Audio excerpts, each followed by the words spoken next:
A poor mechanic fixed a woman's car at midnight. The next day, 3 black SUVs pulled up to his garage. Have you ever met someone whose silence said more than 1,000 words?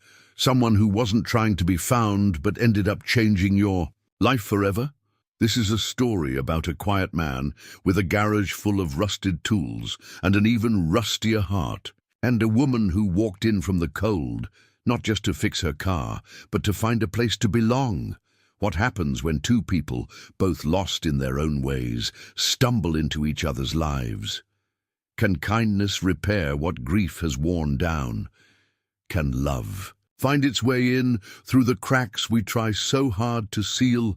You're about to hear a story of quiet courage, second chances, and the kind of healing that comes not in grand gestures, but in shared silence, strong coffee, and ordinary mornings that become extraordinary. If stories like this speak to you, gentle, heartwarming tales about real people, real love, and the quiet power of hope, I'd be honored if you'd subscribe to the channel. It helps more people find these stories, and it means the world to me. Now settle in, take a breath, and let me tell you the story of the quiet garage, the loud heart. The town of Willoughby had a way of settling into silence after sunset. Not the eerie kind, but a quiet that came from contentment. Rows of old clapboard houses lined the snow-dusted streets, and the distant hum of the river echoed like a lullaby in the hills. Folks went to bed early there, or at least stayed indoors once the sun dipped low behind the pine trees, all except one man. Frank Mercer stood at the mouth of his garage, arms crossed, a steaming mug of instant coffee in hand. His overalls were worn at the elbows, grease-stained and faded, but clean. He always kept them clean. His late wife used to tease him that he was the only man in town who ironed his work clothes. The garage was small, more like a glorified shed tucked beside an old gas station that hadn't pumped fuel in over a decade. But it was his, and more than that, it was familiar. That night, the snow had started falling just after 6. By 8, the town had tucked itself under a white blanket. It was nearing midnight now, and the only lights on Main Street were his, warm and amber through the garage windows. Frank didn't expect anyone. He never did. At 62, solitude had become his closest companion, and most nights passed without more company than the soft static of an old AM radio. But then, out of the thick hush of falling snow, came the sound of tires, crunching, sputtering, then coughing to a stop. He turned slowly, brows furrowing. A sleek black car, not from around here, had limped its way to the curb just outside his garage. The engine gave one last shudder before going silent. Steam hissed from beneath the hood. Frank didn't move. Right away. Something about the sudden intrusion made him cautious. City car, low-profile tires. Too clean for these parts. The driver's door cracked open, and a woman stepped out. She wasn't young, but she moved like someone who had once been.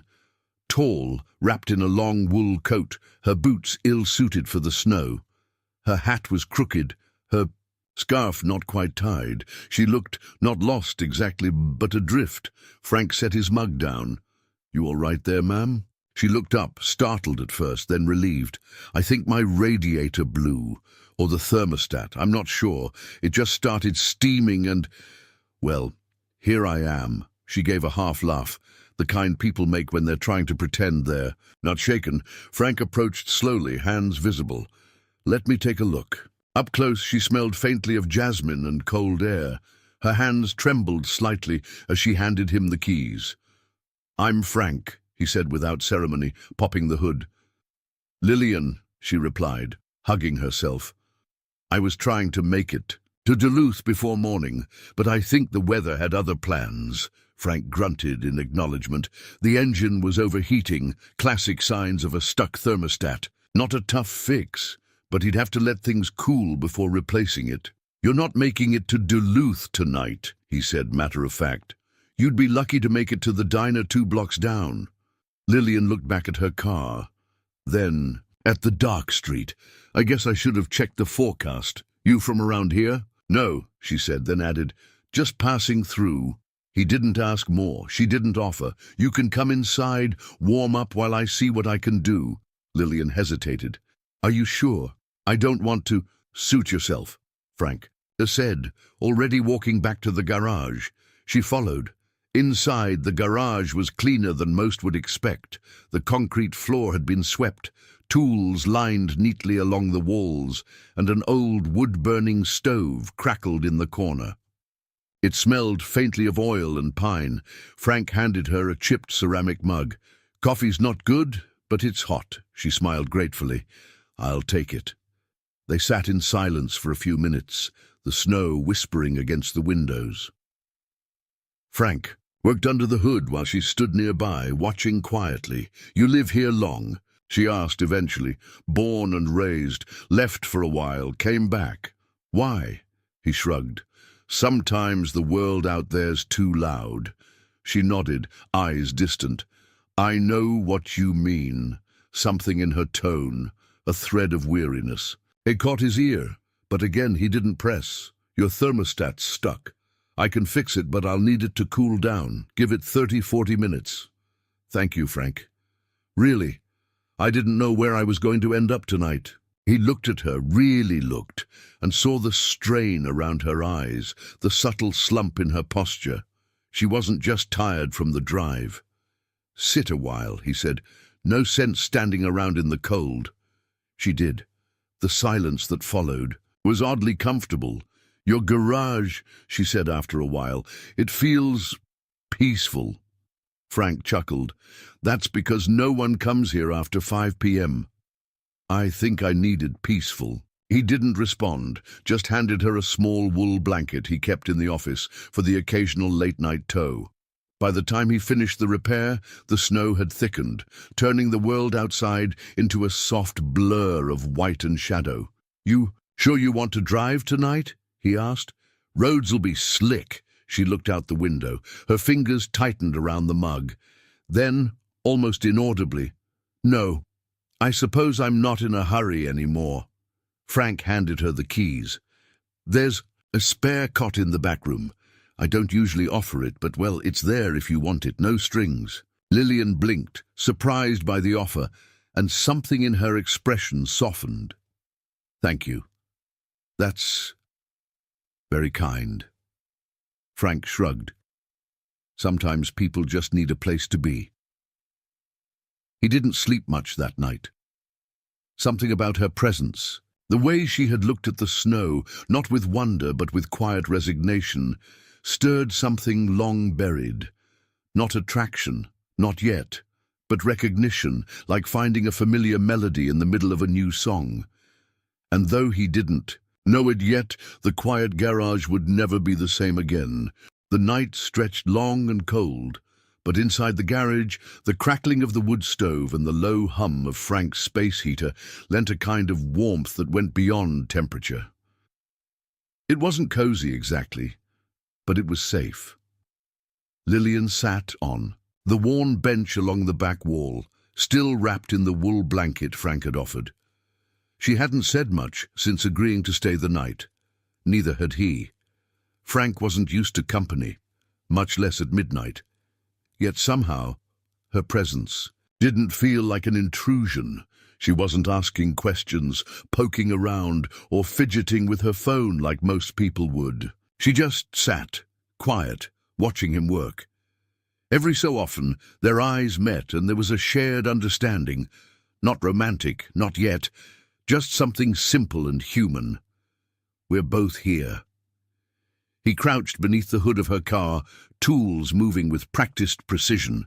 The new thermostat clicked into place with satisfying ease. The radiator cap hissed steam as he loosened it, then tightened it again. His hands knew what to do. They always had. It was one of the few things that still made sense in a world that had stopped making much of it. Behind him, Lillian finally spoke. You're good at that, she said softly. Frank didn't look up.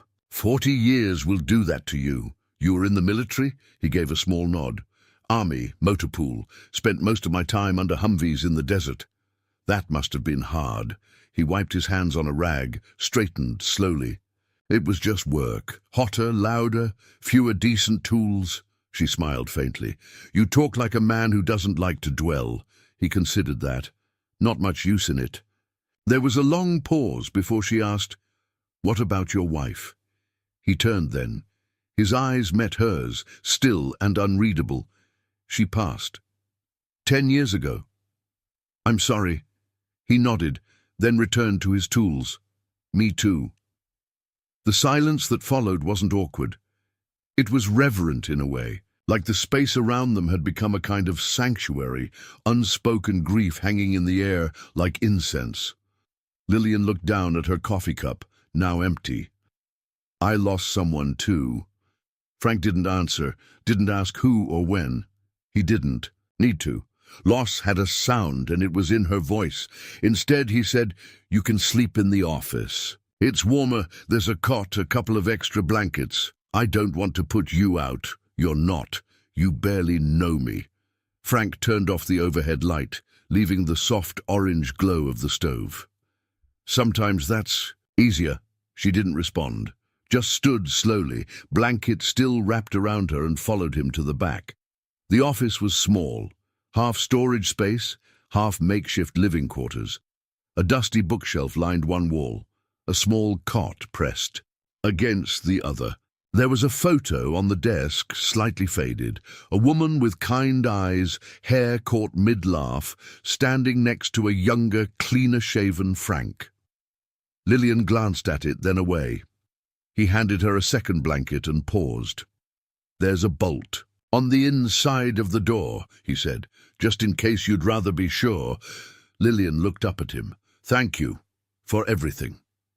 Frank hesitated, then gave her a small nod and stepped back into the garage, closing the door gently behind him. He lay on his own cot, just outside in the workroom, staring at the rafters. The wind outside had picked up, snow whispering against the tin roof. He could hear the faint creak of the office floor as Lillian settled in. He thought of how quiet she'd been, not nervous quiet, but intentional. She was carrying something. That much was obvious, but it wasn't his business to dig. He'd learned long ago that some wounds bled more when exposed. Still, there was something about her. Not just the way she spoke, measured like someone choosing each word carefully, but the way she looked at the world, as if she'd seen something she hadn't yet decided to believe in again. He closed his eyes, but sleep didn't come. Lillian didn't sleep much either.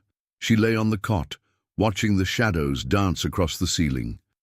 The stove's warmth didn't quite reach the corners of the room, and the quiet left too much space for her thoughts. She had left Minneapolis that morning without telling anyone. Not her son, not her sister. Just packed a bag, grabbed the keys to the old Lexus and drove. At the time, it had felt bold. Now, in the middle of nowhere, surrounded by snow, in a stranger's garage, it felt like something else. But Frank hadn't asked questions, hadn't pried or judged, just helped, just existed, calm and grounded and human. She looked again at the photograph on the desk. The woman looked warm, not just pretty but kind. No wonder Frank still kept it close. Lillian wondered if anyone still kept a photo of her. She pulled the blanket tighter, blinking against the warmth in her eyes. She hadn't cried in months, not when the therapist told her she was clinically exhausted, not when her son gently suggested a trip to a wellness retreat, not even when she walked out of her front door, unsure if she'd return. But now, in this quiet place, the stillness cracked something open. She cried softly, silently, not out of sadness, but out of relief. By the time morning painted the garage in soft grey light, Frank was already up. He didn't wake her, just put on the coffee and stood at the door, watching the snowfall ease into gentle flakes. Something about the day felt different, not dramatic, just softer. When Lillian finally emerged, her hair slightly tousled, blanket folded neatly. In her arms, she gave him a look he couldn't quite read. "Coffee?" he asked. She nodded. They sat in silence again, sipping from mismatched mugs. "Did you sleep?" he asked eventually. "A little," she said. "Enough." Frank nodded. "The car's ready. You can leave whenever you're ready." Lillian looked. Out the window. The roads were clearer now. She could go, she should go, but she didn't move. Instead, she asked, "Do you always keep the garage open this late?" "Not usually." "Why last night?" He thought for a moment, then shrugged. "Felt like someone might need it." Lillian smiled. Small, but real. And for the first time in a long while, Frank smiled back. The sun crept over the ridges like it was in no hurry, spilling light onto the sleepy streets of Willoughby. A soft wind swept through the town, nudging the overnight snow into little swirls that danced lazily down the sidewalks. The old clock on the town hall struck 8, and somewhere a dog barked once before going quiet again. Frank sipped his coffee by the garage window, eyes tracking the slow rhythm of a small town waking up. He hadn't said much since Lillian joined him, and she didn't seem to mind. She sat across from him, both hands wrapped around a warm mug, watching the same world pass by in silence. It was a companionable kind of quiet, the kind that asks for nothing but presence. "I should probably get back on the road," she said. Eventually, her voice reluctant, like it was betraying her body. Frank glanced at her. "Roads are better now." Lillian gave a soft laugh. "You don't say much, do you?" "I say what's needed," he replied, not unkindly. She stood, stretching, slowly, and reached for her coat. "Thank you again, Frank, for everything." He just nodded. As she stepped toward the door, he added, "Take care, Lillian." Something in the way he said her name made her pause, but she didn't turn around, just smiled, half to herself, and walked into the cold morning air. He thought, and that would be the end of it. People passed through Willoughby all the time. Well, not a lot of people and not often, but often enough that Frank had learned how to let them go. Lillian was kind, gentle in her demeanor, but she was clearly someone used to moving on. He figured she'd disappear into the miles like most did, and for an hour or so, life returned to its routine. He opened the garage bay, cleaned off the tool bench, and started a diagnostic on a local teacher's sputtering Ford. The radio mumbled along with a country station too faint to really catch, and the heater kicked on and off with a clunky. Kept meaning to fix. Then, at 9:17 a.m., 3 black SUVs rolled down Main Street. Frank didn't notice them right away. He was under the Ford's hood when the low rumble of the engines brought a rare stillness to the block. He stood slowly, wiping his hands on a rag, watching as the vehicles pulled to a stop right outside his garage. They were spotless, shiny like showroom models, with dark tinted windows and plates he didn't recognize. Not local that much was obvious. The lead SUV's engine turned off first, followed by the others in perfect sync, like some kind of mechanical choreography. Frank's stomach tightened. Something about the precision, the silence, the sheer presence of them.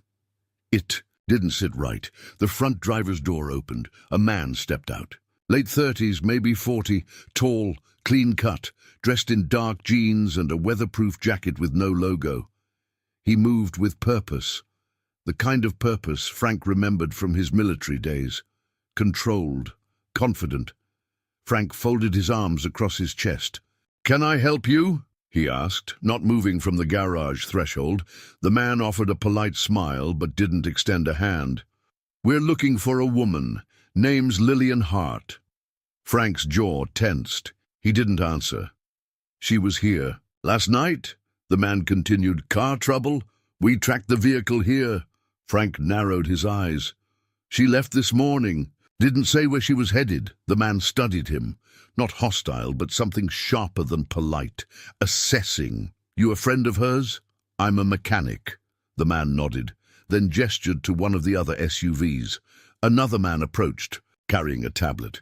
He tapped on it, turned it, and showed Frank a photo. Lillian, mid-conversation, candid but clear. Seen her? Frank stared at the image longer than he needed to, then said, "Yep, same lady, she's not here." She say anything? Mention where she was going? Frank met the man's gaze. Nope. The silence that followed was brief but heavy.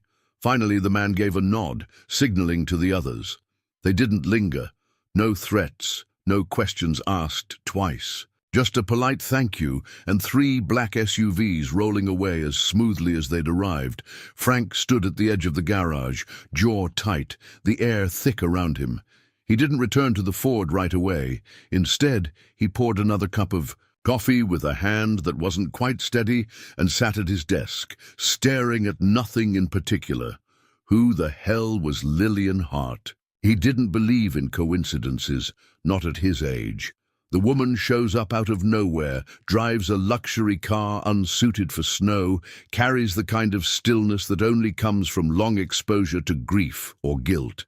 And less than 10 hours later, men in black SUVs come asking polite but pointed questions. Something didn't sit right, but the strangest part wasn't the men or their vague civility. It was how Frank felt about it. Concerned, not curious, concerned. He barely knew her. She'd spent a night under his roof, drank his bad coffee, and left like the wind, but something about her had landed in him, like a song stuck in the back of the mind. He remembered her eyes, tired, but not defeated. He remembered how she looked at the world, like someone trying to remember what it felt like to belong in it. And he remembered the way she folded the blanket that morning, as though she wanted to leave the space better than she found it. Not the behavior of someone dangerous, but maybe of someone hiding. The bell above the garage door jingled. Frank looked up, startled out of his thoughts. For a wild second he thought it might be her, but it was Carol from the bakery, holding a box of warm pastries. "Saw those government types out there?" she said, handing him the box. "They yours?" Frank snorted. "Don't think they belong to anyone." "Well, they sure don't belong here. Gave everyone the creeps." He took the box. "Thanks, Carol. You okay?" Frank hesitated, then nodded. "Just thinking, Carol." Studied him for a beat longer than necessary. "Don't go poking into things that don't concern you, Frank." He didn't answer. That night, he stayed up later than usual. Didn't open the garage. Didn't fix the heater. Didn't return the bakery box to Carol. He just sat in the soft light of the stove, the radio quiet, and stared at the photo of his wife on the desk. She'd always had a way of reading people. Said some folks were like radio signals. You didn't need to understand everything about them to know they were trying to reach someone. Lillian was one of those people, and Frank wasn't so sure she should be out there alone. Frank hadn't expected to see her again. He'd told himself that from the start. People passed through. They left. They had their reasons. That was the way of things. But in the quiet that followed the black SUVs and Carol's careful warning, the space she'd occupied in his garage, and maybe a little in his mind, didn't fill itself back in. He found himself glancing at the road more than usual, leaving the porch light on longer than necessary, listening for unfamiliar engines. Still, it was 3 days before she returned. It was a Wednesday morning. The sky had cleared. The snow had crusted into bright, hard banks along the sidewalks, and the cold had sharpened its edge. Frank was tightening the alternator belt on a rusted-out Chevy pickup when he heard the tires crunch against the drive. He didn't look up right away. Let her come to him. When he finally did lift his gaze, there she was, coat buttoned, scarf neatly knotted this time, cheeks touched with color. She held a white paper bag in one hand, a cardboard drink carrier in the other. "You're early," Frank said, straightening. "Garage doesn't open till 9. "I know," Lillian replied. "This isn't a service call." She held out the bag. "Apple fritters. I thought maybe you still took sugar in your coffee." He raised a brow but took the offering.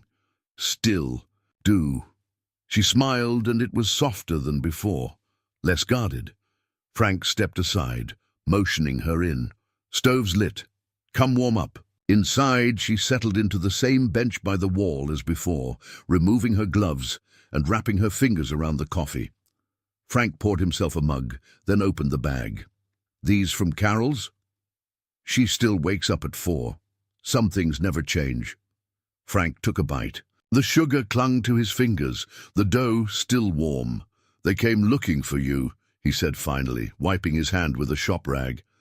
I figured. Frank looked over. They didn't say who they were. I know who they were. He waited. She didn't elaborate. I didn't tell them anything, he added. Lillian looked at him, eyes unreadable. Thank you. Silence again. Not hostile, just filled with things unsaid. Wasn't sure you'd come back, Frank said after a moment. I wasn't sure either, she admitted. But the coffee's better than I remembered. He chuckled once. Still not good. I've had worse. She sipped quietly for a while, then turned to face him more fully. Frank, she said softly, do you ever disappear? He blinked. What do you mean? I don't mean physically, I mean inside, like you're still here, still, doing the motions. But there's a part of you that's just gone, like you stepped away from yourself and didn't know how to come back. Frank studied her. There was something different in her now, not fear, not even sadness, but exposure, a willingness to be seen. He didn't answer right away. Then he said, after my wife died, I didn't talk to anyone for 4 months. I came here every day, worked on cars, no one asked me to fix, drank coffee I didn't taste, nights I just sat, stared at the clock, couldn't tell you what I was waiting for. Lillian didn't move, just listened. I wasn't angry, I wasn't crying, I wasn't anything, just not there. That's what I meant, she said quietly. He met her gaze. You too? She nodded. I used to be someone. I mean, I had a life, career, husband, people relied on me. And then one day it all felt heavy, like everything I'd built was resting on my chest. My husband died, and everyone told me to take time. But the truth is, I'd already left before he did. Emotionally, spiritually, I just never found my way back. She folded her hands together. Her voice grew quieter. My son got worried. I started therapy, did the whole wellness retreat routine, and then last week I just got in the car and drove. Looking for something? Frank asked. I didn't know. Maybe a place to stop running. Frank looked down at the floor. You could have picked a better place than Willoughby, she smiled. Maybe, or maybe not.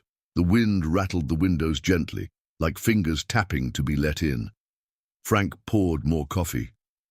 This time, he brought it to her first. She accepted it like a peace offering, their fingers brushing briefly. You ever think about leaving? She asked. Frank leaned against the workbench. I did. After Anna died. Thought about moving closer. To my daughter in Arizona. But I didn't like the heat, or the noise, or the traffic, he shrugged. This place has ghosts, but at least they're mine. Lillian studied him a long time. You ever talk about her? Frank shook his head. Not really. She didn't press. Later, when the sky began to shift from pale blue to silver grey, she stood and pulled on her gloves again. I should go, she said. Frank nodded, brushing off his hands. But I think I'll be back tomorrow, she added. He didn't smile, but his voice softened. Garage opens at 9. I'll bring better coffee. Hard to imagine worse. She paused at the door. Thank you, Frank, for letting me talk. I don't do that often. Neither do I. Her hand lingered on the doorknob. That photo on your desk. She was beautiful.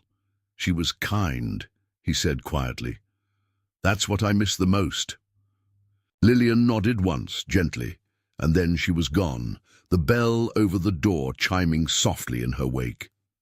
That evening, Frank didn't turn on the radio, didn't pour his usual after-dinner bourbon. He just sat by the stove, watching the orange light flicker against the walls of his garage. He thought of Lillian's voice, steady, deliberate, raw in its honesty. And he thought of how strange it was to feel a quiet kinship with someone you barely knew. It wasn't romantic, not in the way most people thought of love. But it was something, a bridge between two people who understood the weight of silence. And maybe, just maybe, it was a beginning. By the end of the week, Lillian had become a fixture in the garage. Not every hour, not every day, but enough that her presence no longer surprised Frank. She brought coffee that was marginally better, pastries that kept his hands sticky, and conversation that came in gentle waves. Never too much, never too little. She didn't hover, didn't distract him from his work. Mostly she sat on the bench by the stove, reading a novel with a broken spine or thumbing through old magazines. Frank hadn't bothered to throw away, but occasionally their words drifted toward each other and settled into a rhythm that neither had expected. It was a kind of quiet companionship, like two birds choosing the same stretch of fence for a while. No promises, just presence, but peace has a strange fragility. It can be broken not by violence or words, but by the weight of what is hidden. It happened on a grey Thursday afternoon. The clouds hung low, pregnant with snow, and Frank was fixing the alternator on a dusty Buick from 2 towns over.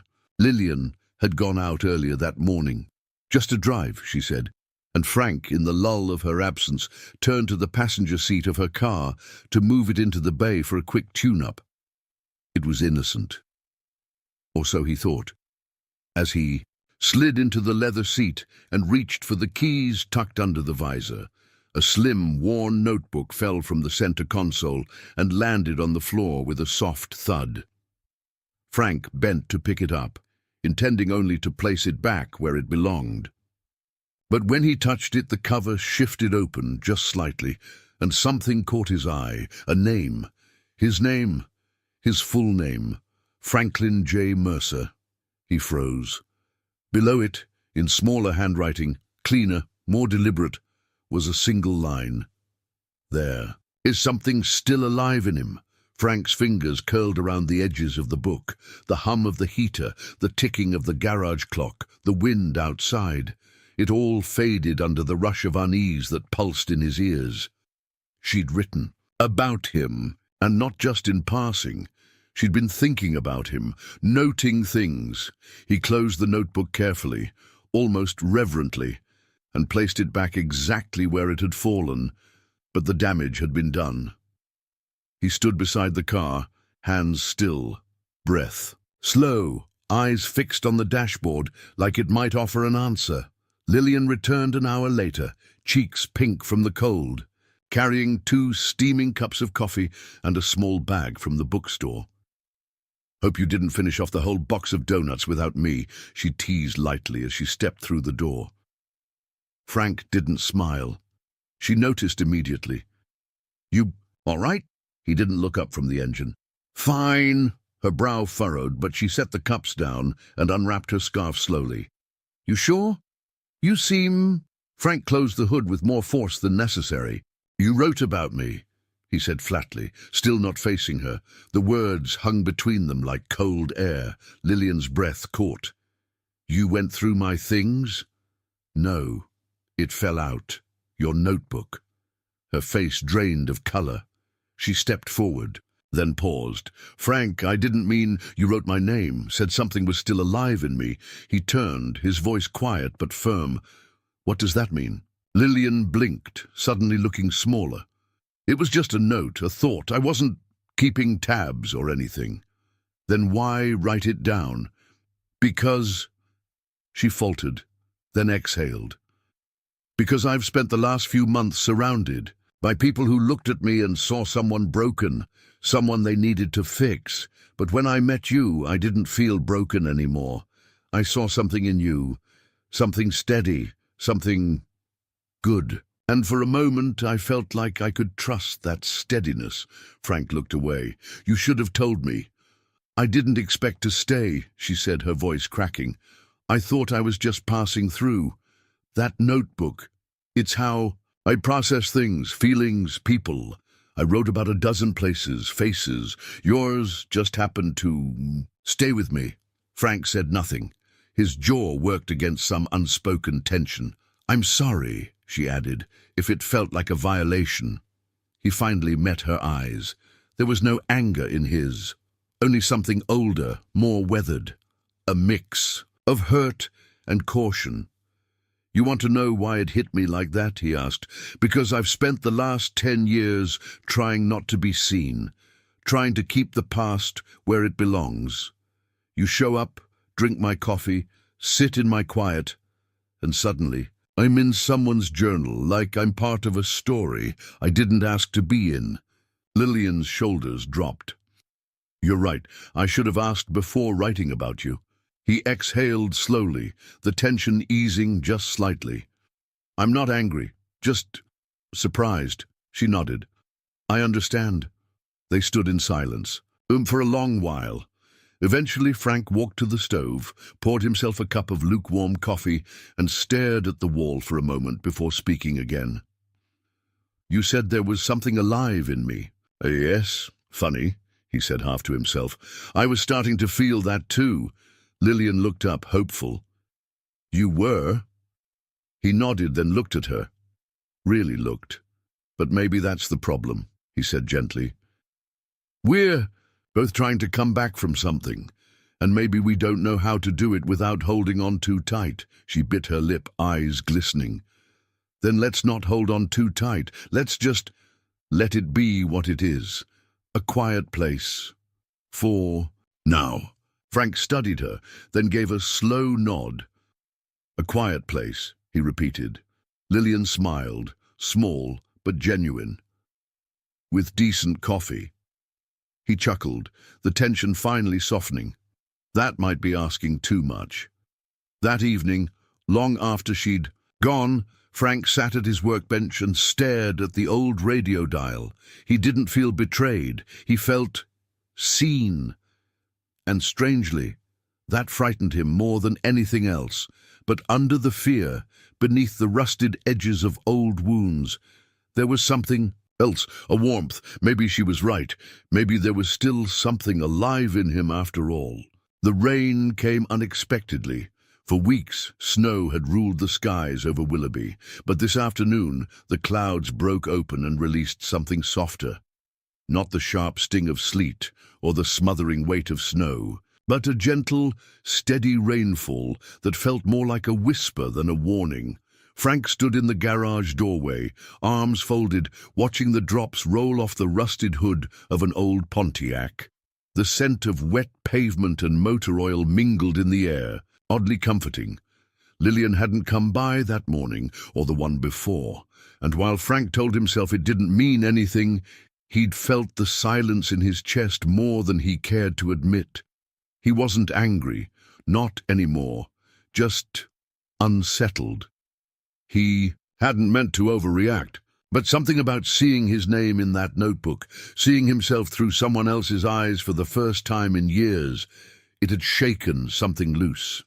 And now the garage felt different, emptier. He turned back inside, grabbed a wrench off the workbench, and went to work on the stubborn alternator. The rain tapped against the windows like an old friend too nervous to knock. It was just past 4 when she appeared. No warning, no sound. Just the chime of the bell above the door and the soft scuff of wet boots on concrete. Frank looked up. Lillian stood in the entrance, rain clinging to her coat and damp strands of hair. She carried no coffee this time, no pastries, no small talk. Tucked into a paper bag, just herself. "I wasn't sure if I should come," she said. He put down the wrench.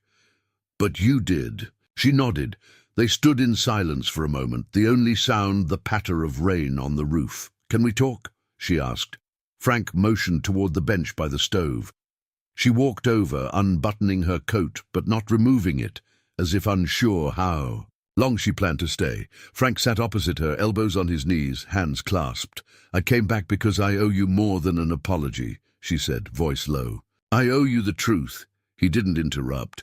"I wasn't entirely honest with you about who I am, about why I came here." She exhaled. "I didn't just drive out of grief.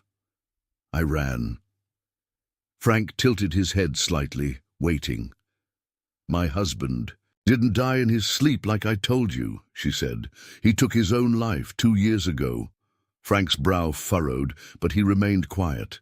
He had been struggling for a long time. Depression, anxiety, a job that crushed him. And her voice cracked. I missed it. I was too wrapped up in appearances, in managing the outside of our life, to see what was breaking on the inside. I was smiling at fundraisers while he was slipping through the cracks. She swallowed hard. When he died, people sent cards, flowers. They said things like, "He's at peace now, and time heals." But none of it landed. None of it touched the guilt that lodged itself in me like a splinter. And then one day it all just stopped meaning anything. I stopped meaning anything, to myself, to the world. Frank's gaze never left her. My son tried to help. He's a good man, but he doesn't know how to sit in sadness. He wants solutions, so he booked me into a place in Vermont, wellness center, therapists, nature walks, journaling prompts. It helped a little, but it didn't bring me back. She looked up at him then, eyes shimmering. I thought if I could just disappear, just drive without a destination, maybe I'd land somewhere that felt real. And I ended up here, at your garage. Frank sat back, the words settling over him like dust. He could feel her pain, not just in her voice, but in the way her shoulders folded inward, the way her fingers twisted in her lap. "You didn't scare me," he said at last. She blinked, surprised. "What?" "That day with the notebook. You didn't scare me." "What scared me was how right you were, about me, about something still being alive." Lillian breathed out slowly, her hands still. "I haven't let anyone look at me in a long time," she admitted. "Not really. And then you, this quiet, stubborn, grease-covered man, saw right through me with barely a word." Frank chuckled, softly. "You make that sound like a compliment." "It is," she said, smiling faintly. "The best kind." They sat like that for a while, the rain softening into a rhythmic lull outside, like applause from a faraway audience. Finally, Frank rose and poured them each a cup of coffee, reheated from the pot, bitter as ever. He handed her one. Lillian took it with a grateful nod. "Why didn't you leave?" she asked quietly. "After my wife passed." She nodded. He stared into his cup. "Because I wasn't finished with her." "Not really. There were things I wanted to say, things I never said. So I stayed here, in the garage, where she used to bring me lunch, where she used to lean against the doorframe and scold me for working too late." He glanced up. "I thought if I left, I'd lose what little of her I had left." Lillian's eyes softened. "But maybe staying kept you from finding what else might be waiting." Frank smiled, not broadly, but honestly. "Maybe." She reached into her coat pocket and pulled out a small folded paper. Hesitantly, she handed it to him. "What's this?" "A list," she said, "of all the things I've been too scared to say out loud." He unfolded it carefully.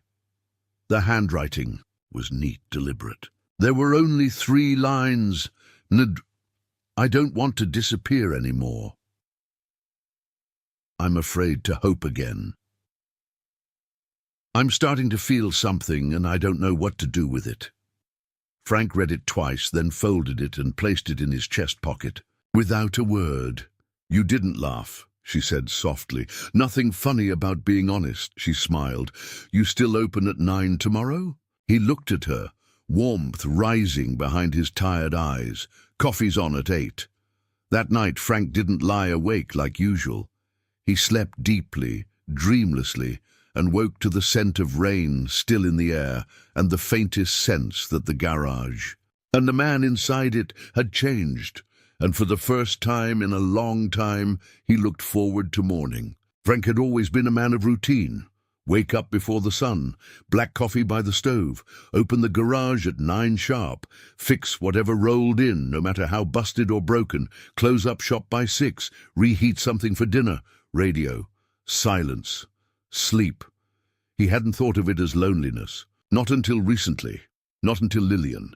But on that Saturday morning, something shifted. He found himself straightening the shop before she arrived, stacking the loose oil filters, wiping down the counter, even swapping out the rag that had been draped over the coffee pot since Christmas. It was still dark outside when he started the coffee. By 8, the garage smelled faintly of fuel and fresh brew. Frank stood at the window, arms folded, watching the street for a sign of her, and then, just past 8:15, there she was, walking, not driving, coat cinched tight, carrying a paper bag and a sparkle in her eyes that hadn't been there before. "You're early," Frank said as he opened the door. "So are you," she replied, stepping inside. "I never said I wouldn't be." "You never say much." He raised an eyebrow, motioned to the stove. "Coffee's hot." Miracles do happen. She handed him the bag, warm croissants and a pair of tiny jars, raspberry jam and honey butter. "We're upgrading breakfast," she said. "It's time." Frank looked at the jars, then at her. "Fancy." "I figure if I'm going to loiter in your garage like a stray cat, I might as well feed us properly." He chuckled softly. "Not sure you're a cat." She tilted her head. "No?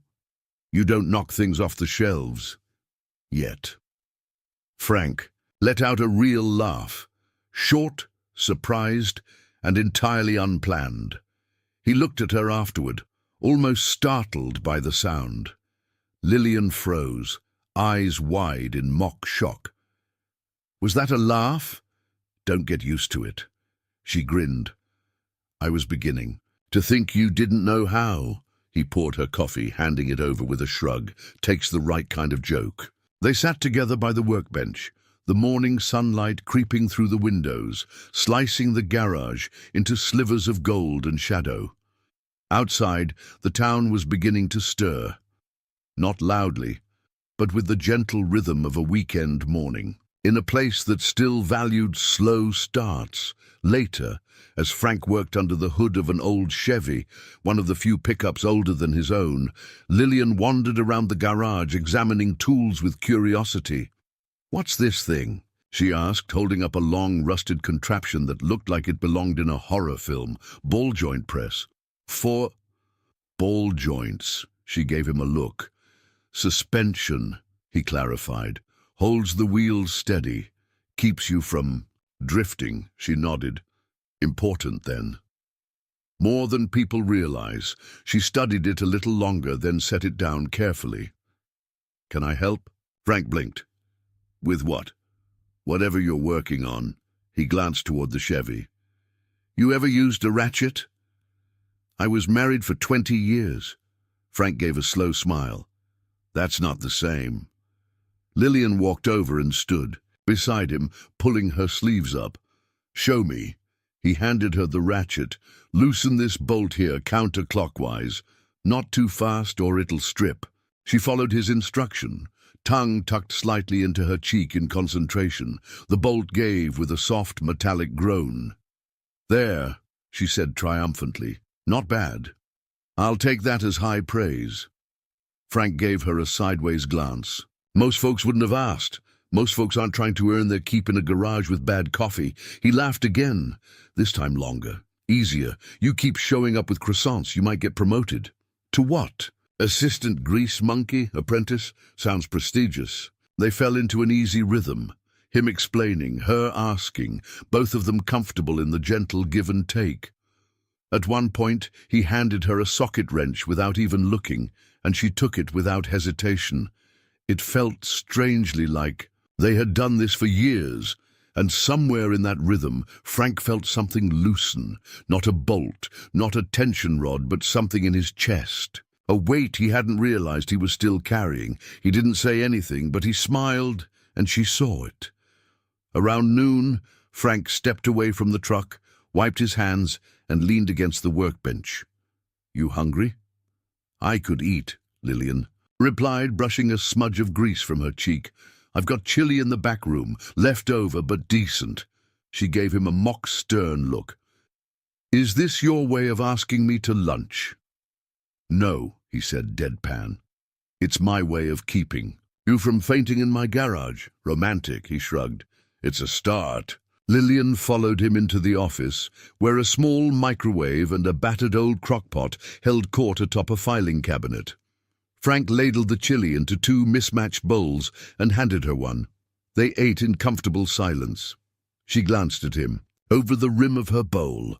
"You ever think you'd be here?" she asked. "Eating 3-day-old chili with a stranger in a garage?" "Something like that." He considered it. "No, but it's not a bad place to be." She nodded. "It's not." That afternoon, after she left, promising to return the next morning with blueberry muffins and more sarcasm, Frank sat in the garage alone, the warmth of her laughter still echoing in the corners. It had been years since he'd laughed like that. Years since he'd shared a day with someone who wasn't asking for something or trying to fix him. He picked up the ratchet she'd used and ran his thumb along the handle. Then he turned to the wall above the workbench, usually bare, and drove a nail into the wood. From it, he hung the small, grease-streaked rag Lillian had used to wipe her hands. It wasn't much, but it meant something. A reminder, maybe, that healing didn't always come like thunder. Sometimes it came like laughter, like shared silence, like someone asking what a ball-joint press was. Sometimes it came slow, but it came. The snow returned the following Tuesday, drifting lazily through the early morning stillness and laying a fresh blanket over the quiet streets of Willoughby. The flakes fell like the town expected them, soft, steady, with no particular urgency. Frank opened the garage at the usual time, his breath a fog in the cold air, as he cranked on the heater and filled the pot with water for coffee. It had become routine again, but now the rhythm was different. There were 2 mugs on the counter. Instead of one, a small jar of honey Lillian had left beside the sugar bowl. A folded crossword puzzle page she hadn't finished. These were her fingerprints, not literal but unmistakable. Quiet markers of her presence, markers that had begun to matter. By 8:15, he expected the soft chime of the bell. But it didn't come. Instead, at 8:27, the same sleek black SUV from weeks ago rolled slowly down the street and parked outside his garage. Frank's stomach tightened. The engine idled for a moment before shutting off. Then the door opened and a tall man stepped out. Dark coat, clean shoes, that same air of calculated calm. Lillian's son. Frank wiped his hands on a rag and met the man at the threshold, standing just under the garage bay door. "Morning," the man said. "I hope this isn't a bad time." Frank gave him a look. "It's a garage. They're all bad times." The man cracked a smile, brief and polite. "Fair enough." He stepped inside, glancing around like a man who didn't often find himself among grease and tools. "I'm David Hart," he said, offering his hand. Frank hesitated, then shook it. "I remember." David looked toward the workbench, the neatly stacked boxes, the humming space heater. "My mother speaks highly of you," he said. Frank didn't respond, but the corner of his mouth twitched, something between a smirk and a sigh. David continued. "She seems lighter, more grounded than I've seen her in a long time." Frank glanced at him. "She's strong, just needed room to breathe." David nodded. "She told me you declined the offer before." Frank raised an eyebrow. "Still, not interested in government work. It's not government. It's independent, veteran-owned. We contract with transitional housing programs and VA clinics, all focused on reintegration." "I'm not a reintegrator," Frank said. "You're a mechanic," David replied evenly. "One who knows how to fix more than just engines." Frank folded his arms. "I've been here a long time." "I know. And I'm not here to pressure you.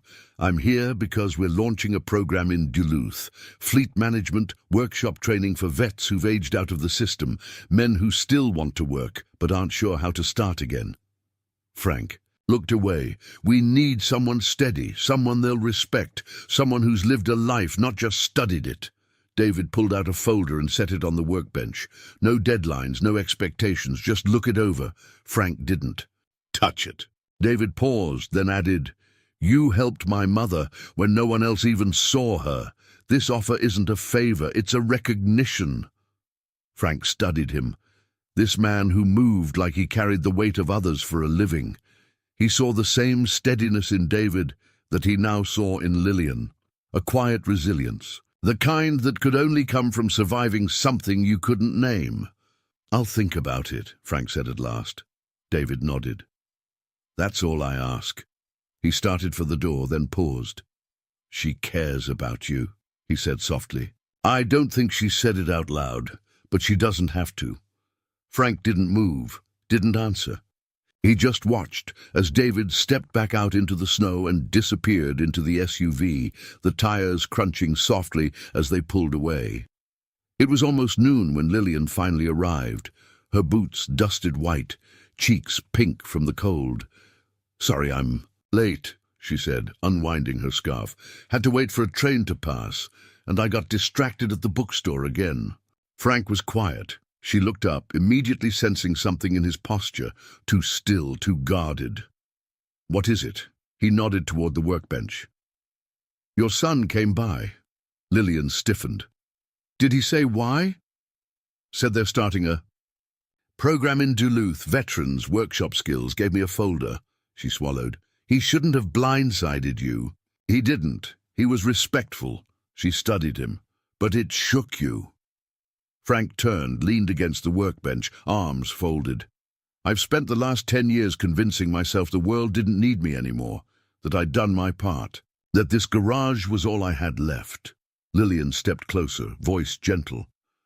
"And now I'm not so sure." He glanced at her. "You ever get so used to the weight of something that when it starts to lift, you don't trust it?" "All the time," she said quietly. He smiled, but it didn't reach his eyes. "I've told myself I was finished, that I had nothing left to give. But the truth is, I'm scared." "Of what?" He looked down. "Of starting again, of believing that something new could be just as meaningful as what I lost." She reached for his hand, warm and calloused in hers. "Starting again doesn't mean forgetting what came before," she said. "It means honoring it enough to build something from it." Frank looked at her for a long moment, eyes softening. "I'm not good at new beginnings. You don't have to be," she whispered. "You just have to be willing." That evening, long after Lillian had gone, Frank sat alone at the workbench with the folder David had left.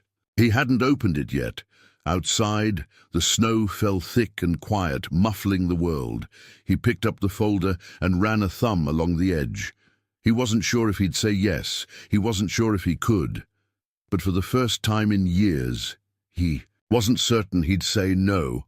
He opened the folder, and something inside him, something long quiet, stirred.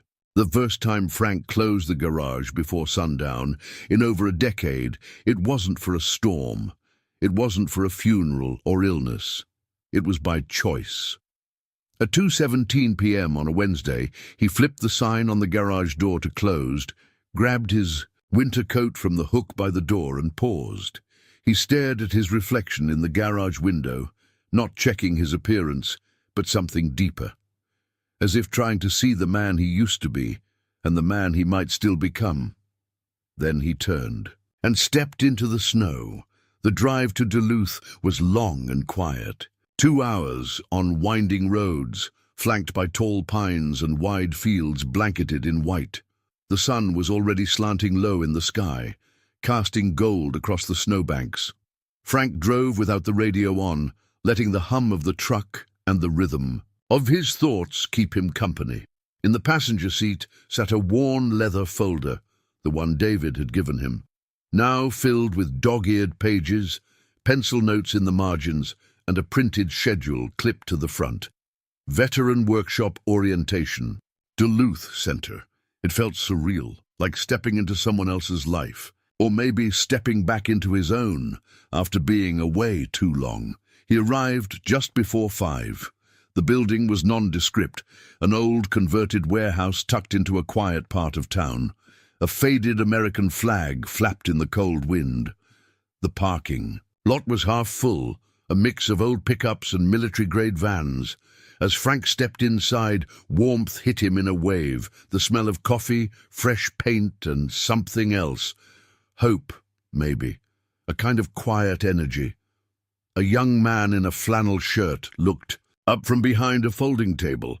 "You here for orientation?" Frank nodded. "Name's Frank Mercer." The man smiled. "Glad to have you, sir. Just sign in and grab a badge. Coffee's in the back, snacks on the left. Folks are filtering in." Frank signed his name with a steady hand, the letters unfamiliar, but firm. In the meeting room, half a dozen veterans had already gathered. Most looked to be in their 50s or older, weathered men with strong shoulders and tired eyes. A few younger faces dotted the group, a mix of uncertainty and restlessness in their posture. Frank found a seat near the back, not out of hesitation, but habit.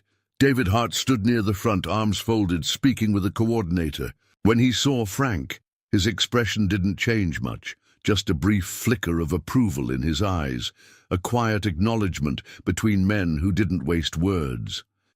The orientation began with simple introductions, who they were, why they were, here, what they hoped to learn. Most had come to keep busy or find a purpose. A few wanted to learn practical skills. One older man said plainly, "My wife told me if I don't find something to do with my hands, she'll find something for me." Laughter rippled across the room. Frank hadn't expected to laugh, but when his turn came, he stood and said simply, "I'm Frank Mercer, mechanic for 40 years, Army motor pool before that. Been running a little garage in Willoughby since. The dinosaurs roamed. I'm not here to start over. I'm just here to help if I can." Another chuckle, this time warmer. A man in the front row nodded. "Sometimes that's all we need." They broke into groups afterward. Hands-on rotations, skill assessments, light bench work. Frank found himself beside a younger vet named Luis, maybe mid-30s, who'd recently finished a stint in transitional housing. "Been a while since I picked up a wrench," Luis admitted, turning the tool awkwardly in his hand. Frank offered a quiet nod. "Then we'll take it slow." He walked Luis through the basics, how to brace the bolt, how not to over-tighten, how to let the tool do the work. Frank didn't lecture. He demonstrated, observed, offered corrections without condescension. By the end of the hour, Luis had fixed a starter motor. He beamed. "Didn't think I had that in me." Frank smiled. "You did." The rest of the session passed in a blur. More introductions, more quiet encouragement. By the time the workshop wrapped up, Frank's hands smelled like metal and oil again. And for the first time in years, his shoulders didn't ache from the weight of silence, but from use. David approached him as the others filtered out. "You were good in there," he said. "Really good." Frank shrugged. "They were eager to learn. Because you gave them someone worth learning from." Frank didn't argue, just looked out the window toward the snowy lot. "I don't know if I'm ready to do this every week," he admitted. "You don't have to decide today," David said. "But they'd be lucky to have you." Frank gave a nod, then picked up his coat. As he turned to leave, David added, "My mother said you don't like being called a mentor." "I don't," Frank replied without missing a beat. David smiled. "That's what makes you one." The drive back was quiet. Night had fallen fast, and the roads glowed under the headlights like a path unfolding 1 mile at a time. Frank didn't think of the garage. He didn't think of the to-do list taped to his fridge or the familiar ache in his knees. He thought of Luis. He thought of the look on that young man's face when the starter motor whirred to life. That flicker of pride, of possibility, he thought. Of how it felt to be useful again, not just competent but needed. He hadn't realized how much he'd missed that. By the time he pulled back into Willoughby, it was near midnight. The town was asleep. The garage stood in quiet silhouette, the porch light casting a warm circle on the snow, but the office window was glowing. Frank stepped inside and found Lillian curled on the old bench seat near the stove, half asleep with a book in her lap and a blanket draped over her legs. The scent of chamomile hung in the air. She stirred at the sound of the door. "Hey," she said softly.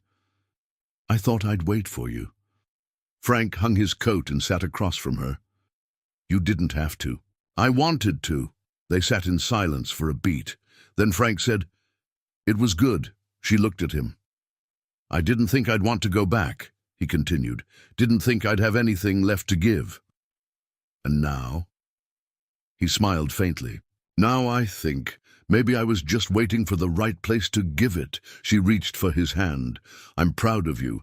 He held her hand gently, weathered palm against hers.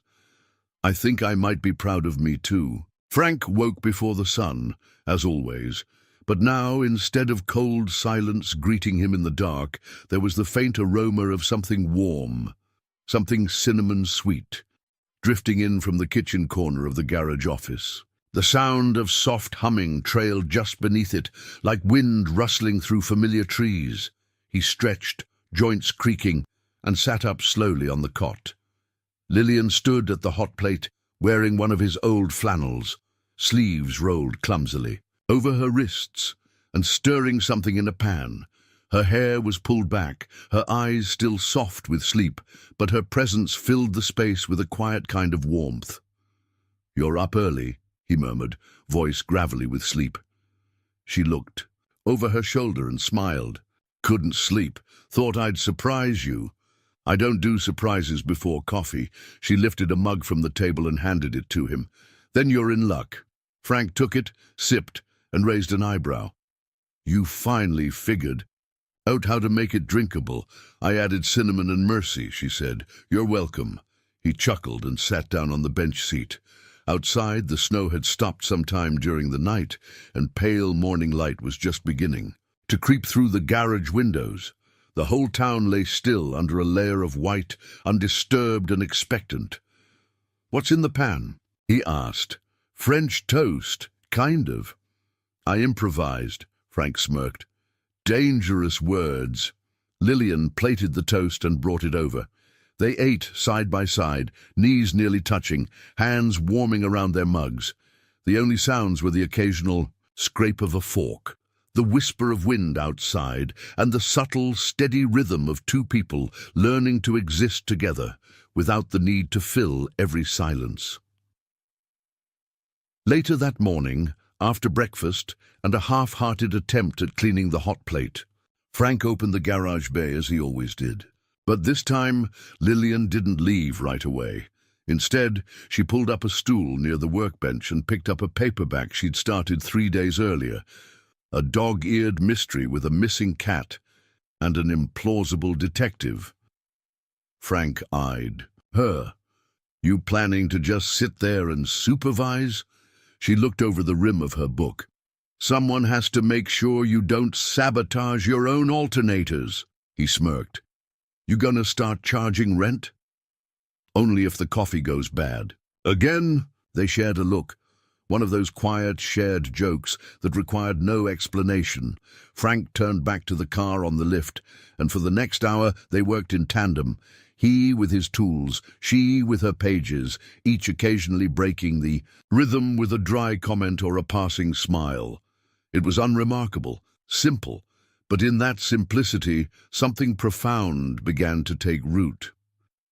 Around mid-morning, Joe Palmer, an old customer and former trucker with more opinions than teeth, rolled in with a whining belt on his Dodge Ram. Frank stepped out to greet him, wiping his hands on a cloth. Lillian stayed back, but Frank could feel her presence just behind him, like a steady shadow. "What you got today, Joe?" "Same damn squeal I've had since '08, Joe grunted. "Only louder." Frank popped the hood. "You ignore it long enough, it'll start harmonizing." Joe snorted, then looked past Frank to Lillian. "She your new apprentice?" Before Frank could respond, Lillian grinned.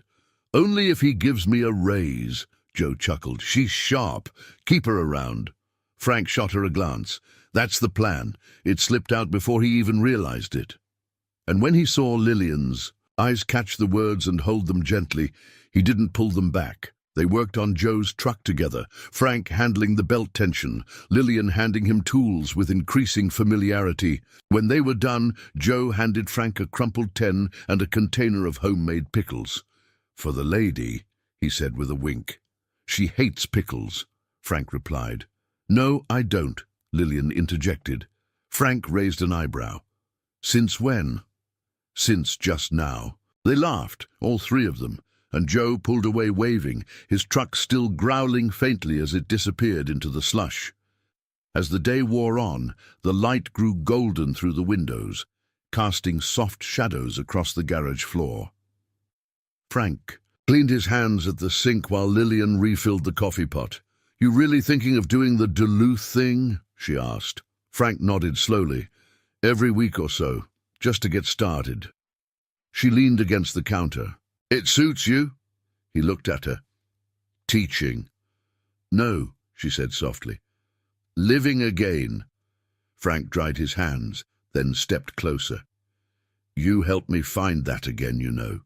She didn't answer, just reached out and touched his hand. They stood there for a while, not in silence but in something better, in the stillness that comes when two people have nothing left to hide and nothing left to prove. That evening, they closed the garage together, Lillian flipping the sign while Frank locked the tool cabinets. He turned off the overhead lights, leaving only the soft glow of the stove in the office, where they settled with 2 bowls of soup and a shared blanket across their legs. Outside, the sky faded into velvet blue. Inside, everything felt just right. Lillian rested her head on Frank's shoulder. This, she whispered, feels like home. Frank exhaled slowly. Yeah, it does. He didn't mean the garage or even the soup. He meant her, the mornings with her, the quiet, the laughter, the being, and for the first time in what felt like 100 winters, he wasn't waiting for something else to begin. He wasn't measuring the past against what could have been. He was present, fully, and in that presence he found peace, not the kind born from stillness, but the kind born from sharing the stillness. The first real day of spring arrived without fanfare. No bright blossoms or warm breezes, just the absence of cold. The snow had receded, and the streets of Willoughby emerged again from their long winter hush. Puddles dotted the sidewalks. Birds returned in fits and flutters, and the scent of thawed earth whispered promise.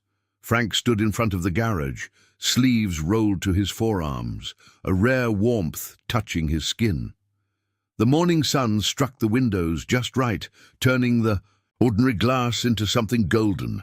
Inside, the familiar whirring of the heater was quiet now, finally given a rest. The stove had been cleaned, the old cot folded and put away, and the space had taken on a new rhythm, not just his anymore. He turned as the bell above the door jingled. Lillian stepped in, hair loose around her shoulders, carrying 2 coffees and a small brown envelope. You're late, Frank said. I'm precisely on time. For what? She held out the envelope. Frank opened it and pulled out a photograph, printed, slightly grainy. It showed him and Louise standing side by side in the Duluth workshop. Louise was grinning, holding up a rebuilt starter motor like it was a trophy. Frank looked, well, as frank as ever, but there was a light in his eyes that hadn't been there in years. They mailed that to me, Lillian said. Louise wrote on the back. Want to read it? Frank flipped it over. Mr. Mercer, thanks for making me feel like I still matter. You didn't just teach me tools. You helped me pick up the pieces. Frank stared at the words for a long time. Then he folded the photo gently and slid it into the front pocket of his overalls. Good kid, he muttered. Lillian smiled. You matter too, you know. I'm starting to believe that. They worked together that day, Lillian handling the phone and the new invoice software, which Frank still insisted wasn't, fixing what wasn't broken, while Frank replaced a timing belt on a farmer's old F-150. They took lunch by the open garage bay, legs stretched out, sandwiches balanced on their knees. You ever think about retiring? She asked, out of the blue. Frank chewed thoughtfully. Once or twice. Then I get an engine in here that hasn't been touched since Reagan, and I remember why I like the work. She laughed. You'd miss it. I'd miss you more. It slipped out, natural, unguarded. He didn't flinch. Lillian blinked. That might be the nicest thing anyone said to me since the Clinton administration. Frank gave her a look. You always have to ruin the moment. Only the overly sentimental ones. But she was smiling, deeply, truly, and she reached for his hand. That evening, as the sun dipped behind the hills and painted the world, in soft orange and violet, Frank stood by the garage window with a worn paintbrush in hand. The new sign had arrived earlier that week, carved wood, handcrafted by a local artisan Lillian had found at the Sunday market. He mounted it carefully, step by slow step, measuring twice, driving the screws with quiet precision. The words on the sign read, Mercer and Hart Auto. We keep more than engines running. Lillian stood beside him, arms crossed, head tilted. It's perfect, she whispered. Frank took a step back, hands on his hips. Took me a while to agree. To it. You don't like your name being out front? I didn't want it to be just mine.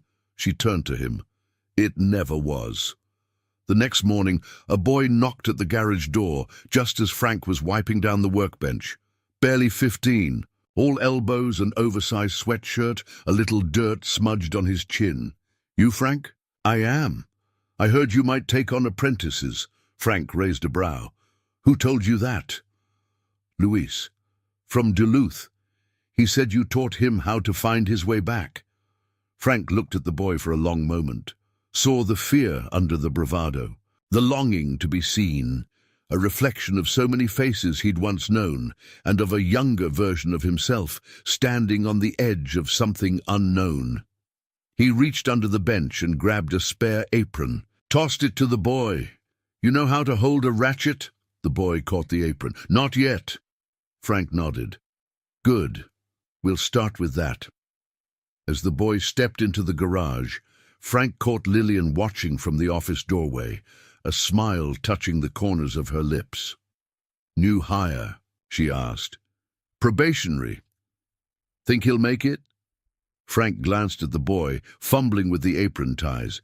Maybe, if he learns not to tighten everything just because he can. Lillian laughed. You're talking about bolts, right? Frank gave her a look. Not just bolts. That night Frank sat in his chair by the stove, legs stretched, coffee cooling beside him. Lillian was reading, toes tucked beneath her, her presence a quiet constant. The garage was still. The wind outside had softened to a breeze. Somewhere in town someone was playing a radio, just loud enough to catch the whisper of a slow country ballad. Frank let out a long breath, not of exhaustion but of contentment, the kind that comes when everything, for once, feels in place. You know, he said, I used to think life had seasons. It does. No, I mean, I thought the seasons came in order. Spring, summer, fall, winter, youth, middle, old age, but I think I got that wrong. Lillian looked up from her book. Maybe spring doesn't come after winter. Maybe it comes when you're ready, even if it's late. She smiled, closed her book, and leaned her head on his shoulder. Then I'm glad we made it here, she said. Frank nodded. Me too. And in the stillness of the garage, in the smell of oil and fresh coffee and new beginnings, Frank Mercer, for the first time in a long, long time, let himself believe in everything that still lay ahead. Not because of what he'd lost, but because of what he'd chosen to keep. I'd love to know, where are you listening from? Are you tuning in from a small town like Willoughby? Or maybe from a quiet corner of the city where stories like this bring a little calm to your day? Share it in the comments below. It always warms my heart to see where this little storytelling journey is reaching. And if this story touched you, even just a little, I'd be so grateful if you'd subscribe to the channel. It helps more than you know, and it lets me keep bringing stories like The Quiet Garage, The Loud Heart to life for listeners just like you. Thank you truly for spending this time with me, whether you were here for the whole journey or just a single chapter. Your presence matters. Until next time, take care of yourself and take care of each other.